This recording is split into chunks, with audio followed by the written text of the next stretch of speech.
having that slight distance between main subject who's talking, drawing your attention, but still a smooth background. You know what I'm saying? Like that. Or I'm editing up today's upload and I can't get it back in the natural 4K settings that I shot it in, that I usually try to shoot it in. It's not the best 4K, but I always try to shoot in 4K. So I want to apologize ahead of time for the video's 1080 HD. Like, look, I really tried. I couldn't do anything about that. But this video was just so powerful that I just had to put it out regardless, bro. There was so much jewels dropped here. So I hope y'all enjoy it, and I'll see y'all afterwards. The quality that camera can produce, I think, because you said you put it in InShot. When you put things in InShot, do you remember what frame you shot it on the camera? Yeah, nah, I don't. When I put it in InShot, I always, I don't know, did it later as 30. That's what you exported at? I think I did, because my girl was talking about 60, because 60 would be for more animated motion. And I ain't really, I don't know. I just didn't see the difference at the time, I guess, and I just rushed it. So I guess it's in 60. I think it's in 60, but I started it in 30 for sure, clipping and everything, but then the overall was 60 frames. I don't think it changed. If it is in the wrong FPS, I don't think it changed the motion or anything. When you go to export something in something like InShot, whatever, really, if it's not in the same frame rate that you recorded it in, then the program it has to put more effort into converting it into the way that you're asking it to convert it versus what it naturally got. Say you recorded it in 24, but y'all exporting it in 30 or 60. That program has to compensate for that the same way it would have to compensate for if you put something 1080 in there, HD, but then you exported it at 4K. It's not going to give you true 4K. It's going to boost it to do what it can, but it's not going to give you true 4K because you didn't give it true 4K. So if you're giving it a different FPS than what you recorded when it gives it back, I don't think it did anything with the motion, because all the motions look good. There was no blur to the you feel me? Not like that. Much, the animations look crisp. They were on point. But the video itself didn't look even 1080 HD, because we've seen 1080 HD. 4K is older now, but even before it became a new thing, when you was watching something 1080 HD, it was word, you feel me? And your shit shoots 1080 HD and you got the nifty 50, and I saw you using the nifty 50 in the video. I'm like, I was switching the opening scene, I'm like, hell, that's that close up to the board. Yeah, I was using it. If the specs were right when you exported it, if the specs were what you imported when you exported, it would have gave you a truer version of HD, right? It would have naturally looked more crisp because it's now it's computing the right settings. Going all the way through 1080 or 4K. Right. Damn. Another thing is, you said you shot it. Did anybody set the camera settings before you shot it? You just up that shit and went. All right. So that's the biggest reason we gotta have to, you feel me? That's the biggest reason, you feel me? We don't know what you shot it on, because you don't know what the fuck it was saying. You don't even know what the fuck it was saying. We couldn't bring it back to its natural quality if we wanted to. Or we can if you have your camera, you just gotta go and look. It'll tell you everything. But for all intents and purposes, the scenes, the kitchen scene, I can tell it was more than just the kitchen light. There was extra lighting in there to make, because just random light just makes it look, or just one light from the room makes it look flat. You know what I'm saying? If you add the extra light, it brings out different things. Those other holes I had. Right. Now, when you add all of that lighting into a setting naturally, and then you don't compensate exposure, aperture, so you are, now your shit's blown out. If you're watching the kitchen scenes, it's hella white in this motherfucker. It's hella it was. You feel what I'm saying? That's because it's way overexposed. Cameras have exposure settings, and some of them, if something's overexposed, the camera on your screen, it'll have slashes on whatever part of the image is overexposed, right? From what I saw, if we would have looked at the screen as you were shooting, if the exposure setting was on, that entire picture would have been dashes, bro. Turn it the fuck down. You feel what I'm saying? That automatically takes you from the realm of, you essentially could have gotten the same kind of quality if you would have just upped my phone and recorded it, right? but you got a DSLR camera. My phone can shoot 4K, but your camera can shoot true HD with bokeh with 50 millimeters. Like that, it can run. Like there's a running fight with that camera and the camera in the maybe not the up-to-date iPhones, but at least this iPhone 12, a camera that shoots true 1080 HD, and you have the lens that'll give you that natural bokeh effect. You can make it like somebody. You can make videos to where you show them and somebody's like, damn, that's not 4K, because there's such a minimal but exponential at the same time. But there's a minimal difference between real good HD and just regular 4K. The difference between it is real. You feel me? You see, other than what you're looking at, it's really the background is also just as fucking clear as what you're looking at being focused on. Yes. Like, yeah. Wow. And that comes from honing in on the settings. The last thing we want to, that's why I didn't even want to shoot the trailer that day, because I'm like, we're not gonna get any good footage because I don't know. I couldn't change the aperture, I couldn't change the ISO. I'm like, yo bro, basically we're just using a dud camera, but it's because we're dud videographers. It's not the camera, you feel me? Like it's us. Like bitch, I don't know what I'm pressing. You feel me? So that's why I just opted to like, fuck it bro, let's just try it on my phone, because at least on these is all the settings that I would need to control on your camera.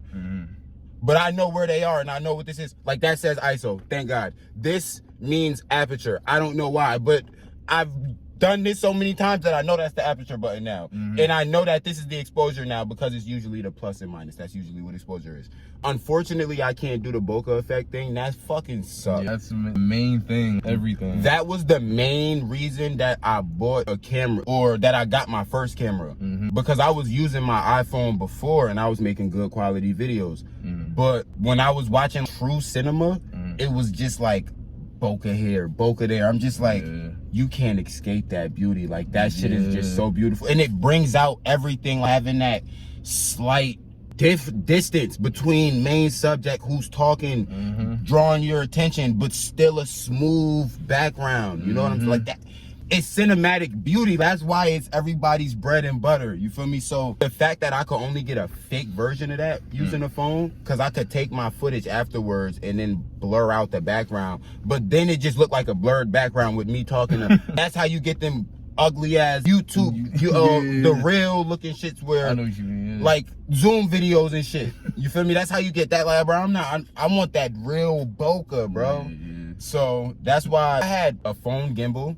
It's like a mount / stabilizer for your camera. So you would put your camera on it, and then when you're shooting scenes like the kitchen scene, you was probably shooting it up close, you feel me, backing up to get a little angles. When you got the gimbal, you just like weave in and out of the scene, and it'll create these smooth buttery pan ins, pans out. You move to the side and it'll naturally create those smooth pans, because you're not, now it takes all of the vibration and jitters of you stepping. The stabilizer neutralizes all of it, so now it's just something smooth moving. No matter how much you do this, the top of the gimbal is on an axis that's on a little ball, so no matter how much you move the handle, the camera and that axis is gonna stay just like this. You feel me? So you're basically just moving the handle around the camera and shit, so you could have that flexibility to be able to move, but the gimbal still holding the camera here. Slight swipe. Fucking game changer, bro. That smoothness makes a difference. Bro, a big difference. You feel me? Because you can add stabilization in post, but when you add that kind of stabilization in, the program that you're using, it has to crop the video so it crops in on the video and then makes that cropped in version as still as it can. But you have to lose some of the video in order to be able to do that. You can't. There's no way around that. You feel me? Yeah, I know what you mean. I was doing that when I was changing different canvases for the size of the video frame. It was like an InShot. I was like, yo, I usually use I guess you could say 2.3. Right. And that's the usual thing. Nice, close, medium. Not too close, but medium place. And then I was like, oh, but it's not looking like a music video this way. It's still coming up as a phone video type. Right. I wanted it as when you hit that full screen button, it blows it up to full screen for real. So then I had to switch it over to, I think it was 16.9 or some shit. And it was just like that was a cinematic movie style. And I was like, here we go. But when you recorded it with the camera, you was holding your camera like this. It wasn't. So it would have been, all right, cool. Because when you record like this, now it's going to turn it into mobile video, and you can't bring a mobile video into 916. It's going to, the crop is insane. Like, it would only be somebody's fucking eyeball or some bullshit like that. It would be crazy. As well. But I fucked with the, you said your girl edited it. I fucked with her edits for using InShot. Limited abilities, using InShot, you can't really do much. But I think that I'm going to start trying to do is, and it'll be easier to do it for music videos versus me doing it for YouTube videos, which tend to be longer. But I think I want to quick edit in InShot, and then do special effects like transitions, screen animations, text on screen, and Canva / I want to find something better, low key, something that's really, because we're with InShot, CapCut, VN Editor, all of those, we're free, but pay a little money and we'll give you some cool features. They're still not giving you the features that DaVinci Resolve or Filmora or something like that. Those are like, nigga, bring your movie here. We will help you construct a movie, versus just like, this is for quick phone shit. Like. InShot and all that shit is just for, it's supposed to just be for making Instagram videos and TikToks and shit like that. It's a quick feature. We're definitely not supposed to be editing full form YouTube videos. YouTube is a different story, because YouTube is low budget-esque. There are a couple zoom ins, a couple text on screens to describe what I'm doing. That makes sense for InShot / Canva. But if we talking about music videos, bro, where you want to create a cinematic feel, and that video was considered run and gun. If the difference between a run and gun and a real cinematic style, you feel me? Like, run and guns is usually what hip hop artists make, especially like rap artists. They like on the street, then it's something with the homies, then it's something with guns in the camera. That's run and gun. There's no construct behind the video. You just rap into the song. Versus a video, what's that shit by Kendrick? Rich nigga, broke phone. Whatever that song is, the music video for that, it's a story type shit. And most of his shit, it's a story. He's rapping, but what you're seeing is encompassing what he's rapping. Like, he's rapping about something struggling. He's rapping in a struggle space, like niggas on the plantation or some crazy. You know what I'm saying? Like, he's going to bring you there. That's not run and gun. That was thought out. And we had to map this out. We had to get colors and shit that coordinated. You had to know what you was doing. Run and gun is just like, all right, gang, we about to shoot this music video type shit. I love shooting cinematic style videos, because with a cinematic style video, you can have if we know what we want to do, then I know exactly how I need to set something up. Think about the kitchen scene you shot. When y'all shot the kitchen scene, or nah, let's switch it. Think about the scene with the blue bar. When y'all was setting up that scene, y'all probably was like, all right, this is a nice, cool little looking space. The lights will look cool here to make this scene pop. It'll be like some cool, but in the realm of videography and storytelling, which is with music artistry, artistry is storytelling. In the world of storytelling, colors are different, but what does that set it up for? Why are the colors different right now? What are you trying to invoke with these colors being different? Or did you just wanted it to look different? You get what I'm saying? Kitchen scene was probably just like, that's typical in a hip hop video, seeing niggas in the kitchen chilling. And you feel me? Like, what is niggas in the kitchen for? Why are we here? You feel me? Knowing shit like that, it'll give you a bro. But if this scene is supposed to be saying this, then why are you doing this? We should probably be doing it. Light should probably be here. We should probably have a camera set up from this angle, because it'll look cool to convey this specific message. Versus a nigga, hip hop niggas be shooting scenes in the kitchen. We about to shoot the scene in the kitchen. You get what I'm saying? When you shooting cinematic style, you can put that extra, what we doing. Like, when we were going to shoot the video for this, it wasn't just all right, bro, we're gonna have some clips of you this, we're gonna have some close-ups of the crown, we're gonna have some close-ups of what it's saying, black screen, by now, you out now.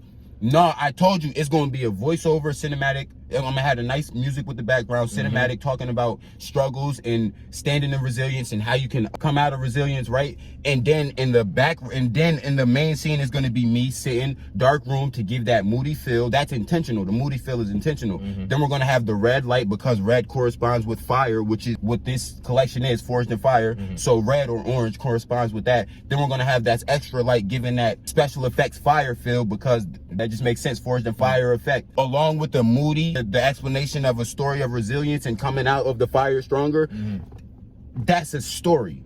You feel me? Like, that's not a commercial anymore. It's a story that I'm showcasing to y'all, which is the only reason it's a commercial, because I'm showcasing it to y'all to bring y'all here. You feel me? What you, as cameraman and video editors, because some people, the cameraman is not the video editor. In your case, you shot it, but old girl edited it. You feel me? And both sides have to be aware that, and the artist too, because I listened to a little bit of the song before we started chopping it up about the.